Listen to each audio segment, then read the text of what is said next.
folytassuk élőben itt a színpadon. Egy jól ismert és nagyon sokat szereplő ügyvéd, jogvédő politikust üdvözlünk itt, Gaudi Nagy Tamást, aki nagyon sokat tett annak idején nemzettársaink védelmében, és a nemzeti érdekeket is képviselve mindenkiért kiáll, akit megpróbálnak meghurcolni. Hát azt hiszem, hogy itt most hasonlóképpen fog megszólalni. Egyébként országgyűlési képviselőként azt mondták róla, hogy ő a legtöbbet beszélő országgyűlési képviselő volt, amikor a parlamentben dolgozott. Itt rövidebb időt adtunk neki, de azt nagy szeretettel hallgatjuk. Gaudi Nagy Tamás.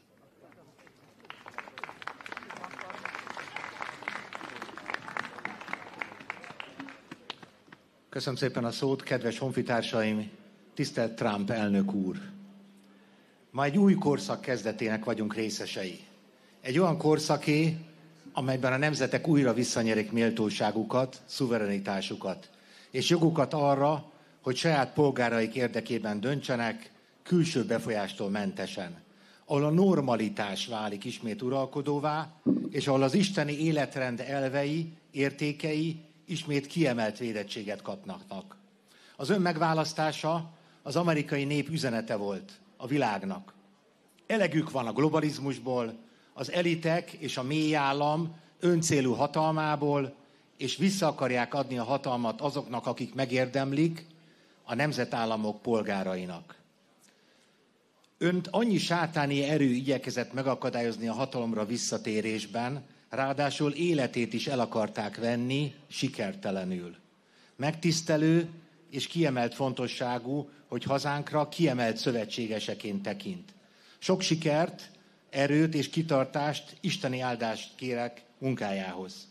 Mint magyar patrióta, nemzeti jogvédő és a szabadság eszméjének elkötelezett híve, és a Nemzeti Jogvédő Szolgálat nevű 20 éves civil jogvédőszervezet vezetője, köszönettel tartozom azért, hogy ön kiállt a keresztény civilizáció, a határok védelme és a nemzeti identitás mellett.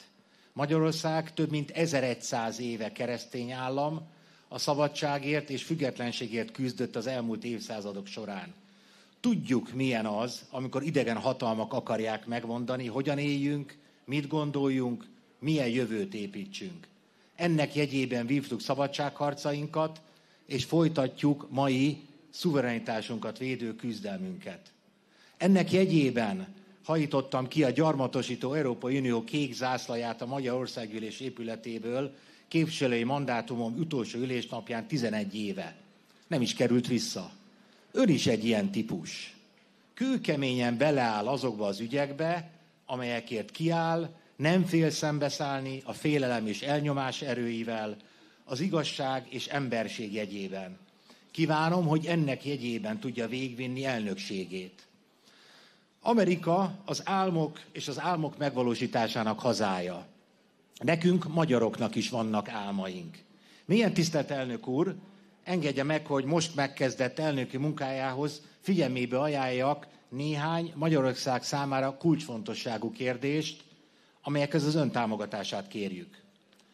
A nemzetek önrendelkezésének tisztelete, közép-európai régió stratégiai fontossága és a magyar igazság érvényre juttatása az első pont. A történelem során Magyarország mindig Európa védőbástyája volt. Először a mongol, majd az oszmán invázióval szemben. Ma a keleti és nyugati hatalmak ütköző zónájában helyezkedünk el. Az Egyesült Államoknak érdeke fűződik ahhoz, hogy a régió stabil maradjon. Egy erős Közép-Európa garanciát jelent a kontinens biztonságára. A civilizált, keresztény, értékalapú Európa megmaradásának, békéjének és stabilitásának záloga viszont a magyar külső vagy belső önrendelkezési igények mielőbbi teljesítése. Mindenhol ott és olyan formában, ahol ez lehetséges és kívánatos. Justice for Hungary. Trianoni diktátum 105 éve, a párizsi diktátum 78 évvel vette el a Magyar Királyság területének kétharmadát, a népesség több mint felét, több mint 3 millió magyart elcsatolva, a Kárpát-medence rendszerét felborítva.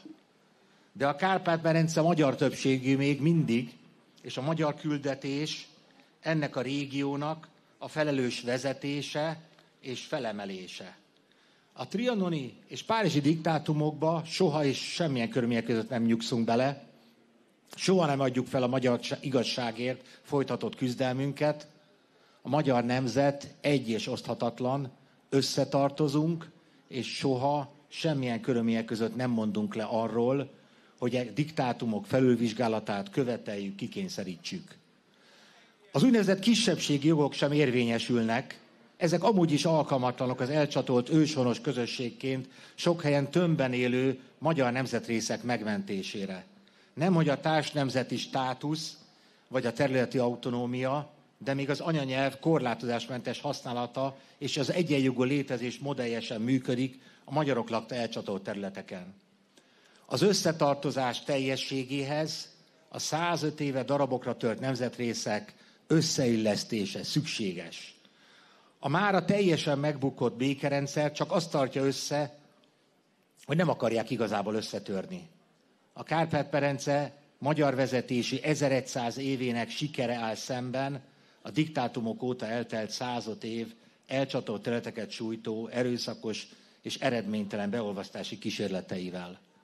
Ezért kell a jog által is támogatott magyar igazság mentén újra rendezni a kárpát-medencei együttélést, hogy a globalizációs, patriofób nemzetfelszámolási törekvésekkel az itt élő népek egymást tisztelve, egyenjogúan, összefogva szállhassanak szembe. Különösen nagy a gond az 1000 éven át Magyar Királysághoz tartozott, jelenleg a háborúban vereségre álló Ukrajnához tartozó Kárpátalján.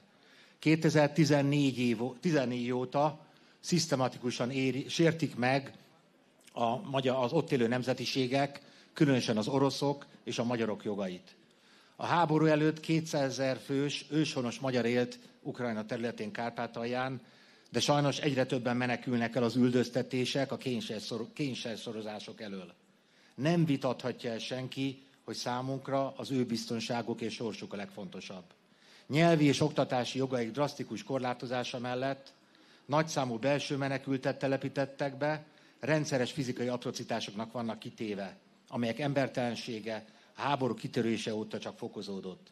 Mindez már a népirtás határára ért.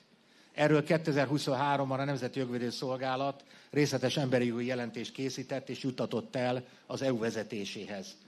Ezen jogsértések ellen a magyar kormány is szót emelt, de nem történt semmi. Ukrajna azonnali hatállyal meg kell szüntesse a jogsértéseket, biztosítania kell a magyar közösség jogait és területi autonómiáját. Az EU csatlakozási folyamat addig nem mehet tovább. Ha pedig erre képtelen, akkor adja át e területet hazánknak. Kérem, mindenre legyen figyelemmel az ukrán-orosz konfliktus lezárása érdekében folytatandó tanácskozások és döntések során. A magyar nép megdolgozott azért, hogy saját kezébe vehesse sorsát. Az EU gyakran olyan döntéseket akar ránk kényszeríteni, amelyek ellentétesek nemzeti érdekeinkkel és hagyományainkkal. A Soros Birodalom pergőtüze alatt állunk. Támogatjuk az ön törekvéseit az erős nemzetállamok érdekében. Kérem, álljon ki azon országok mellett, amelyek meg akarják védeni szuverenitásukat, ránk magyarokra számíthat. A keresztény értékek és kultúra védelme terén Európa és benne Magyarország a keresztény gyökerekre épült. Napjainkban azonban ezt az örökséget súlyos veszély fenyegeti. Az illegális migráció, a vallási szélsőségek, a kulturális relativizmus alássák identitásunkat. Tiszteljük az ön szavait, amikor kimondta azt, hogy Amerika soha nem fog bocsánatot kérni azért, mert megvédi keresztény alapjait. Kérjük, támogassa Európában is azok törekvéseit, akik meg akarják őrizni kulturális örökségünket.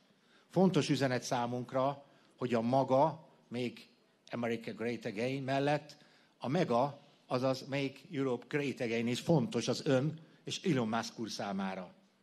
Az európai gyökerű Amerika és Európa összefogása az értékvédelem jegyében megkerülhetetlen. Amerika és Európa patriótái, egyesüljetek. A családok és közösségek védelme terén végül a globalisták és ideológiák célja, hogy szétzilálják a hagyományos családmodellt. Magyarország kiáll a családok támogatása mellett. Az önök elnöksége alatt az amerikai kormány is kiemelt figyelmet fordított erre a területre. Arra kérjük, folytassa utat, támogassa nemzetközi szinten is azokat a törekvéseket, amelyek a családokat helyezik a társadalom középpontjába. Támogassa, kérem, azokat a patrióta jogvédő törekvéseket, amelyekkel már hosszú évek óta küzdünk a woke ideológia egyében, a társadalmunk alapszövetei gyökerében támadó, romboló törekvéseket. Zárja el, kérem, ezen romboló erék felé irányuló pénzcsapokat. George Soros évtizedek óta számolatlanul önti forrásait a társadalom romboló, álcivil és állyogvédő, woke, szélsőliberális szervezetekbe. Eljött az ideje annak, hogy az amerikai-európai patrióta összefogás jegyében most a patrióta, életvédő, jogvédő, civil szervezetek kapjanak támogatást, hogy értékvédő munkájukkal támogathassák az önvédő államok szuverenista küzdelmeit. Szólásszabadság és politikai korrektség elleni harc. Az utóbbi években Európában a szólásszabadságot a politikai korrektség terrorja folytogatja. Az emberek félnek kimondani az igazságot, mert attól tartanak, hogy megbélyegzik, vagy ellehetetlenítik őket. Ön bebizonyította, hogy van élet a cenzúra és a liberális média túlhatalma után is. Szövetségese és kormányának jövendő tagja, Elon Musk úr letörte a vélemény diktatúra bilincseit az X platform tisztességes működtetésével. Ez inspiráció mindannyiunk számára. Tisztelt elnök úr! Magyarország és az Egyesült Államok kapcsolata mindig különleges volt. Büszkék vagyunk magyar származású hőseinkre, úgy, mint Kovács Mihály vagy Adbold Sándor, hosszú a sor. Ön pedig egy új fejezetet nyithat a két ország történetében. Engedje meg, hogy a magyar nép nevében biztosítsam. Szövetségesek vagyunk a szuverenitás és a szabadság és a nemzeti értékek védelmében. Ahogy 1956-ban Budapest utcáin a szabadságért küzdöttünk, úgy ma is készen állunk, hogy megvédjük hagyományainkat és értékeinket. Hiszek egy Istenben, hiszek egy hazában, hiszek egy isteni örök igazságban, hiszek Magyarország feltámadásában. Isten áldja Magyarországot, Isten óvja Amerikát. Köszönöm a figyelmet.